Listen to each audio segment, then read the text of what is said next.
I think that the committee has seen various good practices in areas of the world that don't have a tradition of moving in administratively to give this paper trail to children's existence. We've seen in Pacific nations a real strong push to reach children in outer islands, areas that are really remote. I mean, it's hard to imagine, but I mean, where there's very little contact with the outside world, a small island where there may be 2 or 3 families, and to make sure that all these children are registered and that there are, and their efforts to make sure that they're visited by nurses so that these births can be recorded. There are other practices that I think are really good and promising to make sure that there are no costs involved for any of the families to register their children or obtain a birth certificate, whether it's immediately or later on, because for many families, even just a few dollars and cents will probably turn them off from offering the child that ticket to be able to access services at a later point. We strongly recommend to states to take all the steps necessary to establish identity, whether again if it's an administrative recording at birth, but also to provide nationality to children, or provide access to nationality for children. Some of them are in sort of in limbo, so to speak, from their non-resident status, the fact that they're in a country because of migration, forced migration. So we strongly encourage states to provide those basic elements. Obviously it's a challenge. Some of these states parties are quite reluctant to admit that the children that have entered their territory will be there forever, and that it's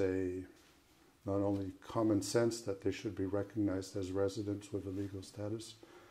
but there's a lot of political strife going on around those issues, and probably a lot of discrimination that accompanies it. And that's the whole challenge, is to bring states to acknowledge that they'll have less of a problem if these children are integrated rather than parked and ghettoized. So the committee keeps hammering away at this, and I would say with a varying degree of success. I think there's a lot of challenges still, and unfortunately the discrimination and exclusion runs very deep in several states parties. There's some emerging and issues that relate to the existence of children, one of which comes with assisted reproductive technologies, which challenge the state and all the actors surrounding the production, quote unquote, of a child, to make sure that all the information related to his or her conception and process of coming into the world are recorded,